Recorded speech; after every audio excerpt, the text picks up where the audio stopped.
प्राचीन भारत का इतिहास रहस्यों से भरा हुआ है और एक विशेष रहस्य है, क्या एलियंस वास्तव में भारत आए थे?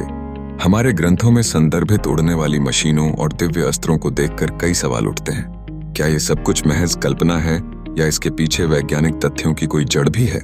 रामायण और महाभारत में वर्णित विमानों का जिक्र उन दिनों की उन्नत तकनीक को दर्शाता है। पुष्पक विमान जो बिना ईंधन के उड़ सकता था और अर्जुन का दिव्यास्त्र जो आज के लेजर हथियारों से मिलता जुलता प्रतीत होता है। यह कल्पना से परे लगता है और यही हमें सोचने पर मजबूर करता है कि क्या यह सब कुछ कभी वास्तविकता में हुआ था। योग की विद्या से जुड़ी भी कुछ रहस्यमय शक्तियां एलियंस से संबंध जोड़ती हैं। पुराणों में वर्णित देवलोक और पाताल लोक क्या वास्तव में अलग अलग ग्रहों के प्रतीक हैं? क्या साधु संतों की अद्भुत शक्तियां उच्चतम बुद्धिमत्ता से जुड़ी थीं? यह एक और कड़ी है जो हमें एलियंस के सिद्धांत की ओर खींचती है। आधुनिक समय में भारत में यूएफओ साइटिंग्स की घटनाएं भी बिना ध्यान दिए नहीं जा सकती।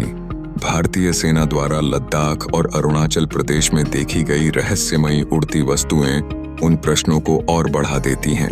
इसके अलावा राजस्थान में कोंका ला पास के आसपास की घटनाएं क्या एलियंस के रहस्य को उजागर करती हैं? भारत के प्राचीन मंदिरों और उनके निर्माण के रहस्यों में भी कुछ ऐसे संकेत हैं, जैसे कि कर्नाटक का हम्पी और तमिलनाडु का बृहदेश्वर मंदिर इतने जटिल हैं कि क्या संभव है कि यह सब कुछ किसी उच्च तकनीक के द्वारा बनाया गया हो?